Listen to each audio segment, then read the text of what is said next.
Did you know that Catherine Parr was the most married Queen of England ever? When she married King Henry VIII, Catherine Parr had already been married twice before, and when Henry died in 1547, she went on to marry one more time, quite scandalously, to Thomas Seymour, who was the late Jane Seymour's brother. This would be her fourth and final marriage, making her the most married Queen of England ever.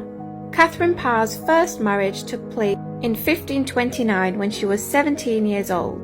It is sadly said that her first husband was not in good health, and he died after just 4 years of marriage in 1533. The following year, almost immediately after her year of mourning was over, Catherine married for the second time in the summer of 1534 to a man called John Neville, who was Baron Latimer. He'd already had 2 children from his previous marriage, and so Catherine became a stepmother to his 2 children at the age of 22, though she was yet to conceive a child of her own. Lord Latimer died a few years later after having been happily married for almost 10 years, and this is when Parr went on to marry the King of England himself, Henry VIII. What a lucky lady. As we know, Catherine Parr survived Henry, and after he died in 1547, she went on to marry just a few months after his death. At the time, this was not the done thing, and a year of mourning was tradition for noble ladies, to wait before getting married yet again.